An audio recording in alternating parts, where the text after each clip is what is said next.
जय शिवराम मित्रांनो, मला व्हिडिओ बनायचा आतापर्यंत मी कधी बनवले नाही आहे। ही फक्त सुरुवात आहे, थोडासा प्रयत्न करतोय।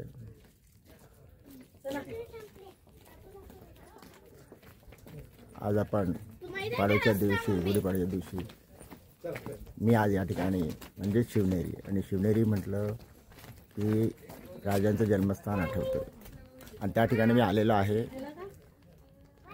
आणि तुम्ही बघताय माझ्या मागे ज्या ठिकाणी राजांचा जन्म झाला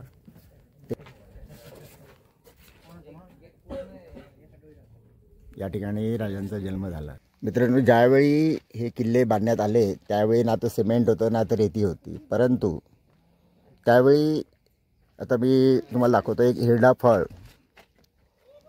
बेलफळ, उडदाची डाळ, मेथी, डिंक, गूळ आणि पांढरा काढा असे विविध प्रकारचं मिश्रण करून मला वाटतं किल्ल्यांचं बांधकाम केलं असावं।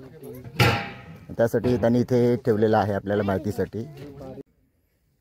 जय शिवराय मित्रांनो, आता मी उभा आहे अंबारखान्याजवळ। अंबारखाना म्हणजे पूर्वीच्या काळी या गडावरती अनेक सैनिक आणि कुटुंब राहायची। भर पावसाळ्यामध्ये खाली जाऊ शकत नव्हते, भरपूर पावसाळा असायचा। आणि अंबारखान्यामध्ये मग त्यावेळी शस्त्रसाठा, अन्नधान्य हे मोठ्या प्रमाणात साठवलं जायचं आणि त्याचा वापर केला जायचा।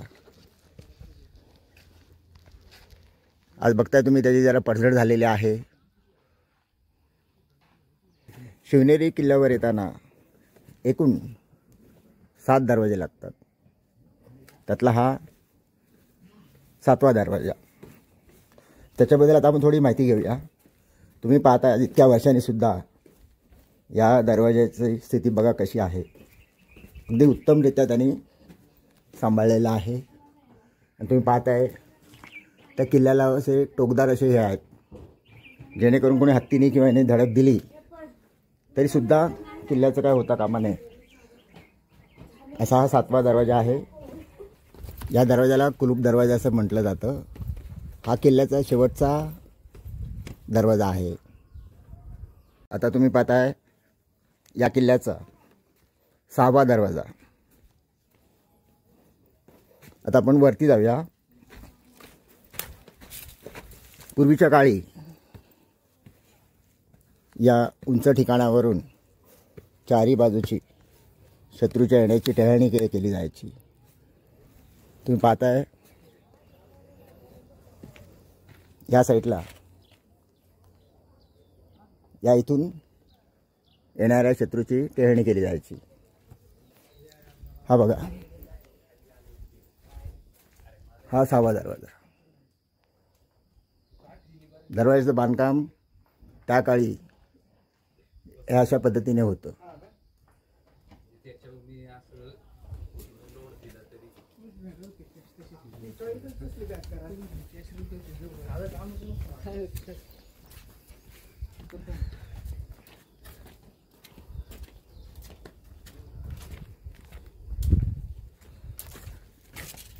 या दरवाजाला मेणा दरवाजा असं बोलायचे। आणि या दोन्ही दरवाजाच्या मध्ये एक दोन्ही साईडला कक्ष आहे, कदाचित तो पहारेकऱ्यांसाठी असावा। मित्रांनो, तुम्ही जो बघताय तो आहे शिवनेरीवरील 4था दरवाजा। वरच्या बाजूला ज्या ठिकाणी आपले मावळे शत्रूची टेहळणी करायची तो बराचसा भाग आता ढासळलेला आहे, परंतु तुम्ही कल्पना करू शकता की त्या काळी कसा असेल तो, कारण त्याला चारी बाजूनी पूर्ण बंद असणार आणि आपले मावळे चारी बाजूला शत्रूवर देखरेख करत असतील दिवस रात्र। ज्याप्रमाणे आता आपले सैनिक आपल्या देशाची अहोरात्र सेवा करतात, त्याचप्रमाणे त्या काळी आपले मावळे 24 तास गडांची देखरेख करायचे. तुम्ही बघता हा दरवाजाची जी बांधणी आहे त्याला धारदार असे सुळ्यांसारखे लोखंडी हे बांधलेले आहेत, लावलेले आहेत. बऱ्याचदा काय होतं, शत्रू तोफगोळे किंवा हत्ती, जास्त करून हत्तीचा वापर केला जायचा अशा ठिकाणी. ते हत्ती दरवाजा ठोकू नये किंवा त्याचं नुकसान करू नये म्हणून कदाचित अशा प्रकारे त्याची रचना केली असावी असं मला वाटतं. या दरवाजाची थोडक्यात माहिती घेऊया. तोपर्यंत हा परिसर बघा, आजूबाजूचा पूर्ण हिरवळ दिसते तुम्हाला, नदी दिसते. असा संपन्न असा हा शिवनेरीचा परिसर आहे. मित्रांनो, तुम्ही पाहताय हा दरवाजा, ह्या दरवाजाला हत्ती दरवाजा असं बोलायचं. मित्रांनो, तुम्ही जो बघताय आता तो आहे 3रा दरवाजा. आजही त्यांचं बांधकाम सुस्थितीत आहे. तुम्ही दरवाजा बघताय,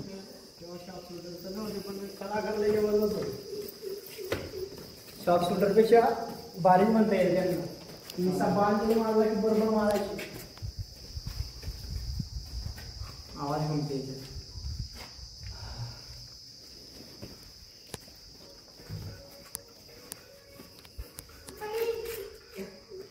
साधारणतः दरवाजाची रचना सारखीच आहे. आणि ह्या दरवाजाला वीर दरवाजा असं बोललं जातं.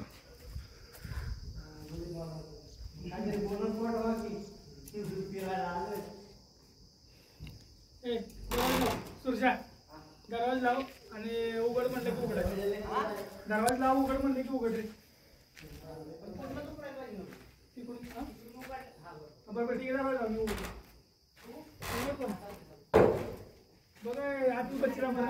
या बाजूने कदाचित येणाऱ्या शत्रूची टेळणी करण्यासाठी ही जागा वापरली जायची. तुम्ही खाली बघताय, एकदम उत्तरचा असं कडा आहे. इथून येण्याचं काही चान्सेस नाही आहेत, परंतु त्या काळीची माणसं, त्या काळची जी जिद्द, जसं तुम्हाला माहिती आपल्या हिरकणीची गोष्ट. त्यामुळे शत्रू केव्हाही कुठूनही कसाही येऊ शकतो, यासाठी ही सगळी त्यावेळची ही रचना असावी. शिवाय येणाऱ्या शत्रूवरती तोफगोळा जर डागायचा असेल, त्यासाठी सुद्धा मला वाटतं या प्रकारे अशी योजना केली असावी. चारी बाजूनी त्यांनी तशी ते कमान बनवून ठेवलेले आहेत आणि त्या काळी याचा वापर झाला असेल, नक्कीच झाला असेल. आज तुम्ही बघताय बऱ्याचशा ठिकाणी पडझड झालेली आहे, परंतु सरकारने याची दखल घेऊन बऱ्याच ठिकाणी डागडुगी केलेली आहे. तर गड किल्ले म्हटल्यानंतर भरपूर पाऊस हा असणारच. त्यामुळे मला वाटतं दरवेळी त्यांची योग्य वेळेची डागडुगी केली तर उत्तमरित्या हे गड साबित राहतील आणि येणाऱ्या पिढीला आपला हा राजांचा इतिहास जसाच्या तसा आपण सांगू शकतो.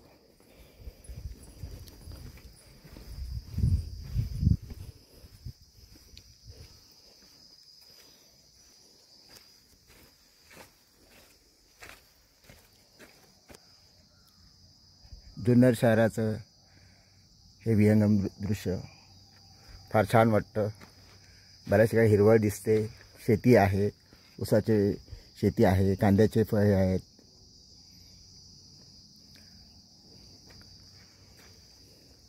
चला आता आपण पुढच्या दरवाजाकडे जाऊया. हा आहे पुढचा दरवाजा. कदाचित त्या काळी तिथूनही रस्ता असावा असं मला वाटतं. कारण तिथून ते खाली येत असावे, नंतर या ठिकाणाहून ते टेहळणी करत असावे आपले मावळे. हा दरवाजा फार छोटा आहे.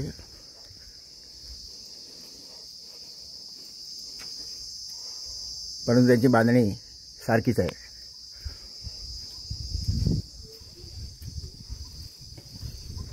आपण एक दरवाजा लावला त्याला बिजागडी बोलतो. त्या काळची बिजागडी बघा, अजूनही मजबूत आहेत. आता या दरवाजावरती मध्यभागी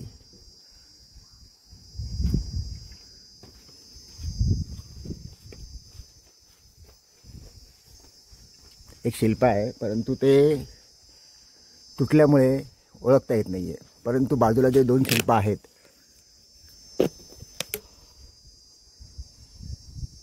खालच्या बाजूला हत्ती आहेत,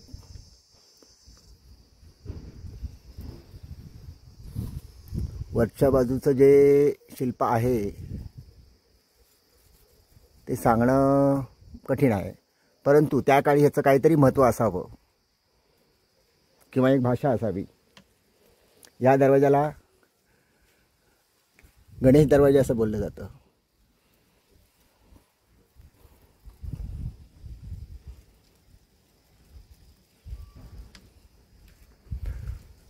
तुम्ही पाहता हा पुढील भाग, कदाचित त्याला वरून रस्ता असावा त्या काळी. बऱ्याचशा किल्ल्यांमध्ये बरीचशी गुपितं अशी आहेत की ते शोधणं मुश्किल आहे. कारण त्यावेळी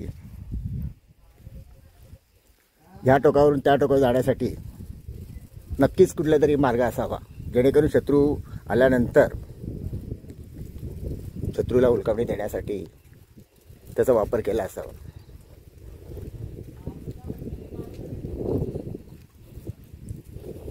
आता तुम्ही बघताय किल्ल्याच्या बाजूची तटबंदी बऱ्यापैकी आहे. नंतर ह्याची जी फुटपाथ आहे, जेणेकरून आपल्या चालण्याचा जो रस्ता आहे, गडावरती जाण्याचा जो रस्ता आहे, तो अगदी सुस्थितीत त्यांनी बनवलेला आहे. तुम्ही शिवनेरीला एकदा अवश्य भेट द्या सहकुटुंब. कारण जोपर्यंत तुम्ही इथे येत नाही तोपर्यंत आपल्या मुलांना आपण इतिहास कसा सांगणार. कारण छापील इतिहास आणि वास्तव याच्यामध्ये बराचसा फरक आहे.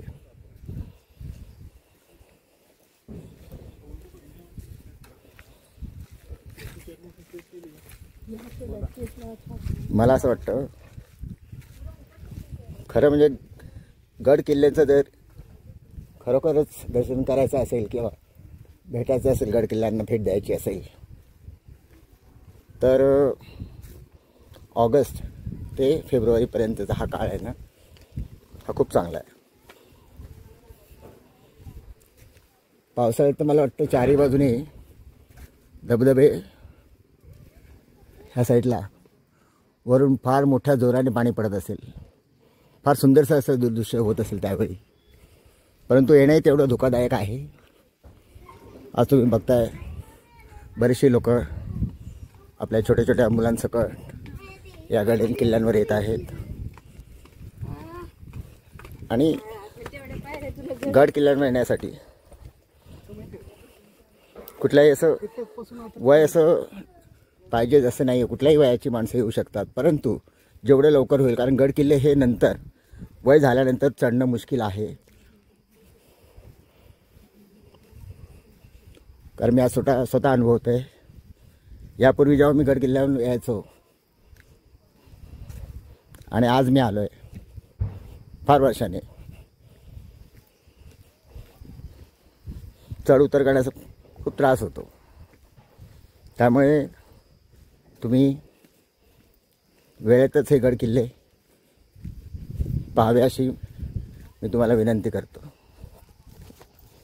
मित्रांनो, शिवनेरी किल्ल्यावरचा हा पहिला दरवाजा. हे बघा, या पायऱ्या आहेत. आपण वर जाऊया. वरून आपल्याला फार सुंदर असं एक दृश्य बघायला मिळेल.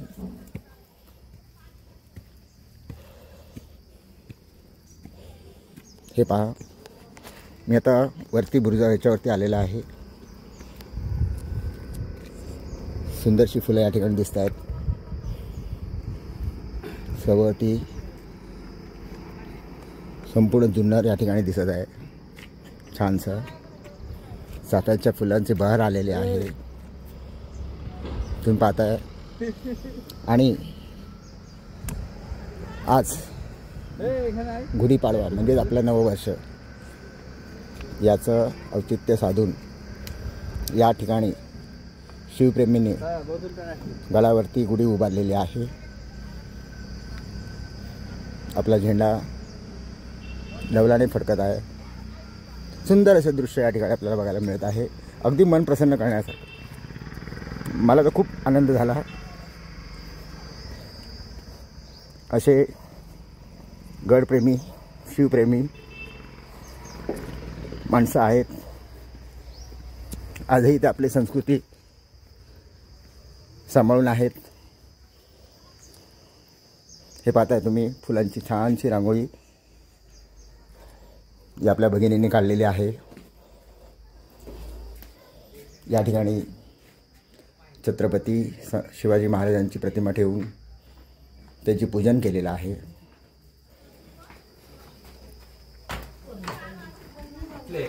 फुलांची सुंदरशी रांगोळी ठिकठिकाणी काढलेली आहे.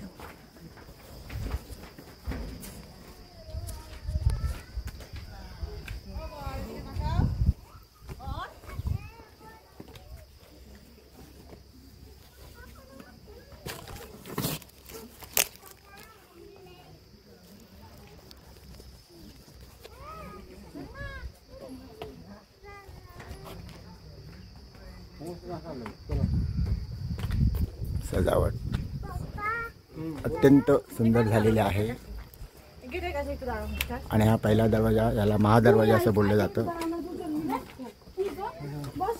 असे एकूण 7 दरवाजे या गडावर जाण्यासाठी आहेत. मित्रांनो, हे आहे शिवनेरीवरील शिवाई देवीचं मंदिर. शिवाई देवीच्या नावावरून कदाचित मासाहेबांनी शिवाजीराजांचं नाव शिवाजी ठेवलं असावं असं मला वाटतं. आज या मंदिरामध्ये पूजापाठ चालू आहे.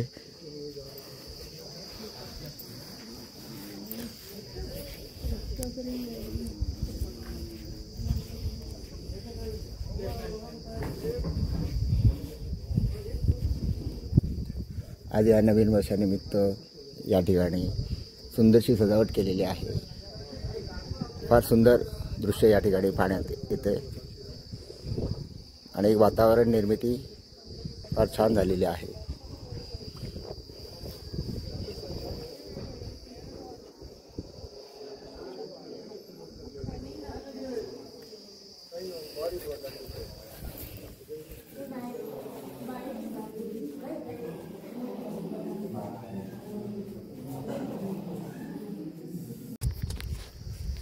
शिवनेरीच्या शिवाई मंदिराच्या मागच्या बाजूला पुरातन काळातल्या कोरलेल्या लेण्या आहेत.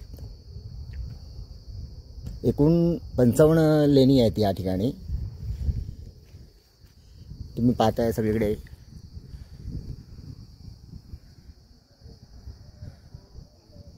कडक अशा डोंगरामध्ये त्या काळी ह्या लेण्या कोरल्या गेलेल्या आहेत. आणि एकूण 55 लेणी आहेत ह्या ठिकाणी. त्यातल्या 27 लेणी आपल्या किल्ल्याच्या तटबंदीमध्ये आहेत.